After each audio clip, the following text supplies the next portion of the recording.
The website is working well for the vast majority of users. More problems may pop up, as they always do when you're launching something new, and when they do, we'll fix those too. I will work with anybody to implement and improve this law effectively. You got good ideas? Bring them to me. Let's go. But we're not repealing it as long as I'm president. I want everybody to be clear about that. It's not just a broken website. This bill is fundamentally flawed. Causing people to lose the doctor of their choice, causing them to lose their health plan.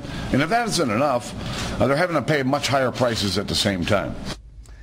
President Obama with a relaunch today on his health care bill, the health care law, and the House Speaker today. This is what Politico wrote today about this effort by the White House. President Barack Obama will launch a coordinated campaign Tuesday by the White House, congressional Democrats, and their outside allies to return attention to why the Affordable Care Act passed in the first place. Republicans sent out, did anyone tell congressional Democrats? The House Radio TV Gallery lists not one single health care related event by House Democrats today. The caucus stakeout focused on a non-Obamacare related item. Senate Democrats are still in recess. Let's bring in our panel. Syndicated columnist George Will, Mara Eliason, national political correspondent of National Public Radio, and syndicated columnist and author of Things That Matter, Charles Krauthammer. George. Well, I suppose it's fitting that this president, who's the first president whose campaign for the presidency was his qualification for the presidency, is now campaigning yet again. And as he speaks, the more carefully you have to parse his sentences. On Sunday, the administration said, we have fixed, this is bragging, we have fixed more than 400 software problems. Confession, they launched this thing with more than 400 software problems already in it.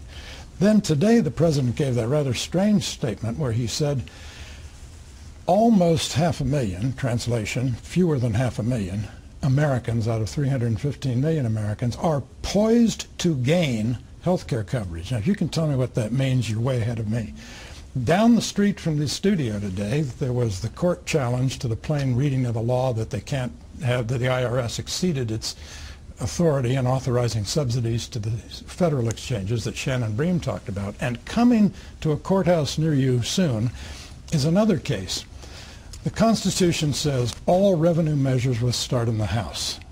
The Chief Justice, in his creative defense of the Health Care Act, said the penalty is actually a tax, which makes this a revenue measure, which originated in the Senate and therefore under Article 1, Section 7 is unconstitutional. Aside from that, everything's going swimmingly.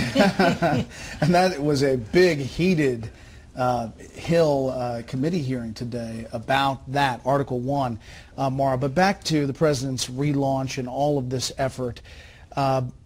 What about this and where this White House stands, where it thinks it stands right now? Well, I think the White House understands that it's in a very deep hole, and the hole is vastly or mostly of its own making.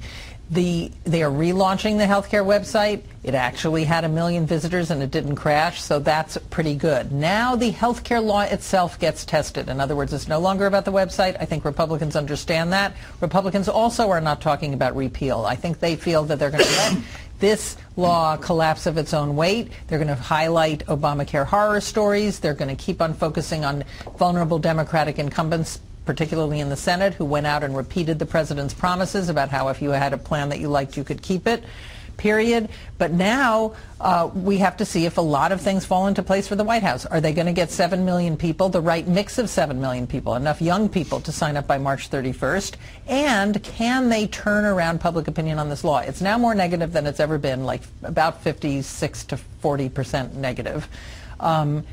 They have to have a lot of things go right for them. Charles, yesterday we talked about the back end. In other words, the data going to the insurance companies that they are reporting is garbled, sometimes not accurate, other times just totally incomplete.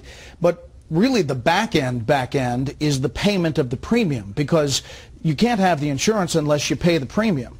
And there was testimony on Capitol Hill a couple of weeks ago that that was never set up through this system. So insurers will have to reach out to those people individually. Otherwise, no matter what the numbers are in healthcare.gov, it would be a big zero if they don't pay the premium. Look, it's another linguistic sleight of hand here. The back end sounds like some, obscure curlicue in the process. It's the cash register. It's the point at which you make the purchase. And if you don't have correct information or any information, you don't have a purchase, you don't have enrollment, you don't have a plan, you have a catastrophe. And everybody understands that. I don't agree that the website issue is over. It's still a rolling issue. The cancellations and the other issues are just added upon it, and they're going to get worse next year when you get the cancellations from the employers. But the website's a catastrophe. What we heard Jay Carney say breezily today, well, 1 million people went on the website. Well, how many enrolled? Apparently that number is not obtainable. Either they know it and are suppressing it, which I suspect is probably true, or they have no way of knowing, which tells you that this thing is a turkey. Amazon refreshes its bestseller list every hour. I know because I check it every hour. Every minute. Yeah. Every hour. And these guys say we're going to have to wait. We're going to have to wait a month until we're going to be able to tell you how many enroll. This thing is absolutely non-functional. And Obama, it's sort of touching the way he believes in the power of rhetoric, his rhetoric, in denying and trumping reality. He can't. He can issue all the words he wants, but he can't unless he fixes what's out there. People are experiencing the cancellations, experiencing the pauses, and if they show up on January 1 thinking they are enrolled in a plan, see a doctor, incur an expense, and aren't, that's going to be the end for Obamacare. But George, what about this talking point that I will work with anybody to implement and improve this law effectively? In other words, what do you have?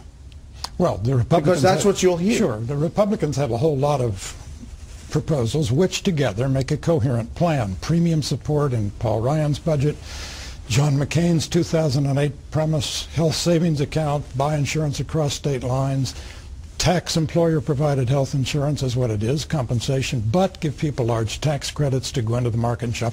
That's a Republican program. The president knows you can't pull out one little strand of Obamacare and plug in something sensible because the whole thing collapses.